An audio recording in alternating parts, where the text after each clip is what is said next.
जय श्री राम। स्वागत है मेरे परम प्रिय भाई बहन।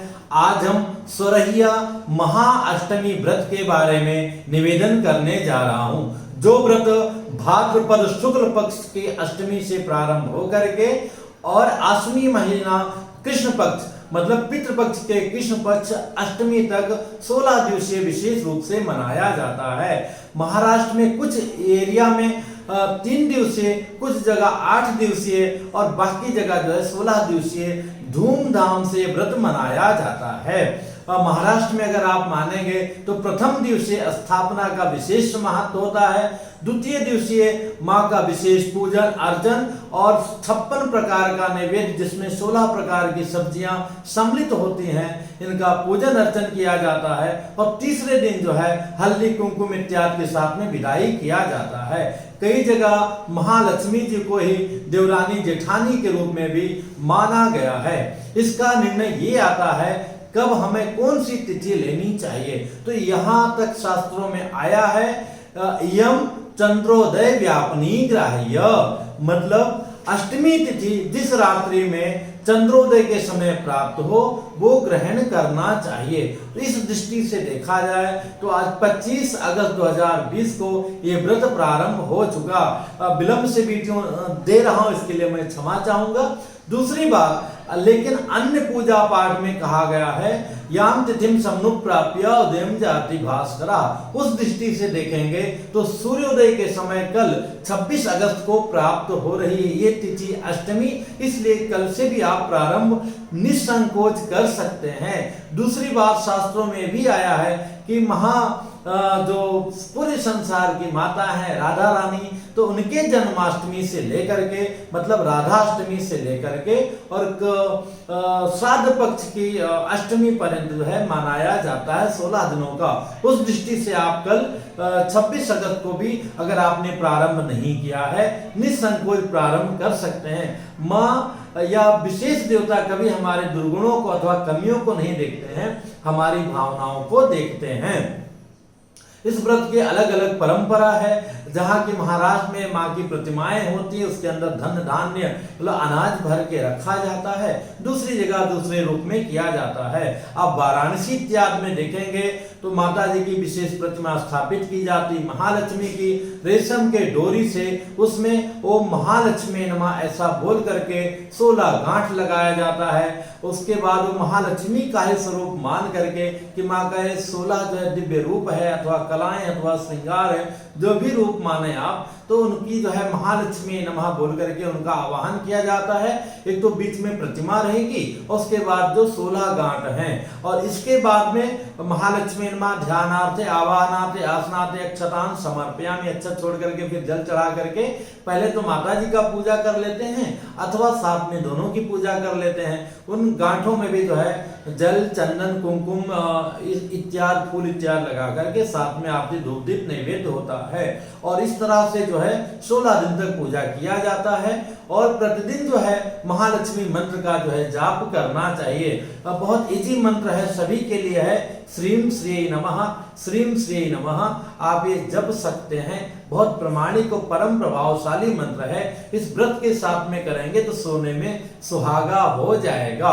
फिर 16वें दिन जो है आश्विनी कृष्ण पक्ष की जो अष्टमी आती पितृ पक्ष वाली, उस दिन विशेष संध्या वेला में अथवा रात्रि में पूजा किया जाता है, पूरी रात्रि जागरण किया जाता है और अलग अलग प्रकार से जो है उसकी परंपराएं हैं, उस प्रकार से प्रसाद का वितरण इत्यादि किया जाता है। जागरण का भी बड़ा ही महत्व है।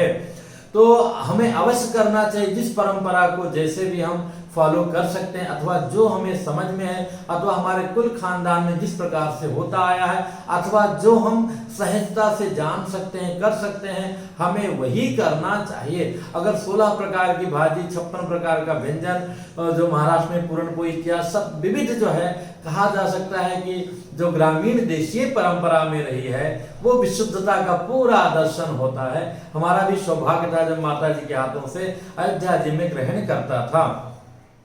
इसकी जो कथा आती है, कथा भी कई कथाएं हैं। एक तो महाभारत काल की कथा है कि जो है गांधारी ने व्रत किया और जो है कुंती जी को नहीं बुलाया, बहुत दुखी हुई और उन्होंने तो नकली हाथी का पूजन किया था। अर्जुन जी माँ को दुखी देख करके पूछे, माँ क्यों दुखी हो? तो बोले बेटा हमको हाथी नहीं मिली, तो जाके इंद्र से प्रार्थना करके ऐरावत ला करके उसकी हाथी का पूजन करते हैं। और जैसा कि आप सभी लोग जानते हैं, थोड़ा समय लगता है, सब कुछ उनको प्राप्त हो जाता है। दूसरी कथा एक आती है कि एक निर्धन ब्राह्मण थे, बहुत परेशान थे और भगवान विष्णु के परम भक्त थे, खूब उनकी सेवा पूजा करें, संतोषी थे। प्रसन्न होकर भगवान ने दर्शन दिया, बोले क्या चाहते हो? कि प्रभु आपकी कृपा तो प्राप्त हो ही गई है, अब मैया महालक्ष्मी की कृपा मिल जाए तो जीवन में आनंद हो जाए। भगवान बड़े प्रसन्न हुए, बोले कोई बात नहीं, आप मंदिर दर्शन करने जाते हो, देखोगे कि उपली पाथते हुई, उपली को जैसे छेनी महाराष्ट्र में बोलते हैं, कंडा गोईठा उत्तर भारत में बोलते हैं, जो गौ माता के गोबर का पाथा जाता है, उसको सुखाया जाता है, बाद में चूल्हे में अथवा हवन इत्यादि कार्य में लिया जाता है, उनका दर्शन होगा। वो ब्राह्मण मंदिर के बाहर खड़े थे, देखे उस तरह की देवी को प्रणाम किया, माँ महालक्ष्मी समझ गई, बोले कि नारायण ने आपको बताया है। और उन्होंने कहा कि जाके 16 दिन तक इस प्रकार से व्रत करो, बोले हमारी पूजा करो, और पूजा करने के बाद में रात्रि 16वें दिन की रात्रि में जब चंद्रोदय होगा उस समय मुझे अर्घ्य प्रदान करना, चंद्रमा का ही ध्यान करते हुए, और चंद्र को अर्घ्य दोगे उसी समय में आ जाऊंगी। और उस ब्राह्मण ने वैसा ही किया और बाद में माँ महालक्ष्मी पधारी, आशीर्वाद दी, उनका जीवन आनंदमय हो गया। तो व्रत की कई विधाएं हैं। सामान्यतः अगर ऐसा कुछ नहीं कर सकते हैं, आपके मन में करने की अपार श्रद्धा है, तो माँ की कोई मूर्ति है, प्रतिमा है, तो उसके ऊपर में आप उनकी पूजा कर सकते हैं। दूसरी बात ये भी, अगर कोई प्रतिमा नहीं, कोई कुछ नहीं है, तो एक कलश रख लीजिए, कलश में जल कॉइन डाल दीजिए और पत्ता वगैरह मत डालिए क्योंकि सूख जाएगा। अगर है तो आम का अच्छा पत्ता मिला तो अर्पण कर सकते हैं। और नारियल के ऊपर में ही जैसे आप महालक्ष्मी का पूजन करते हैं नित्य, जब आप प्रथम दिन पहले कलश के ऊपर में ओम वरुणाय नमः वरुणम आवाहयामि स्थापयामि, उसके बाद में महालक्ष्मी का ध्यान करके चावल लेकर के माँ महालक्ष्मी नमः महालक्ष्मी आवाहयामि स्थापयामि पूजयामि अस्मिन् कलशे सुप्रतिष्ठितो वरदो भव, ऐसा करके फिर उसके बाद में 15 बार ओम ओम का उच्चारण कर लेना, इन मंत्रों को सुन लेना। अस्ते प्राणा प्रतिष्ठन्तु अस्ते प्राणा क्षरन्तु च अस्ते देवतमर्चाय मामहेति च कश्चन अस्मिन् कलशोपरि माँ महालक्ष्मी देव्याः प्राणाः सुप्रतिष्ठिताः वरदा भवन्तु, ऐसा करके इसके बाद में उनका पूजन में जैसे जल चढ़ाना है, उसके बाद में धागा अर्पण कर दीजिए, वो 16 वाला धागा भी कर सकते हैं, तो ऐसा 8 इधर गांठ रहा है, 8 इधर गांठ रहा है, ऐसा भी कर सकते हैं, अथवा एक तरफ कर सकते हैं, अथवा गांठ वाला नीचे भी रख सकते हैं, ना भी रखेंगे तो भी चलेगा।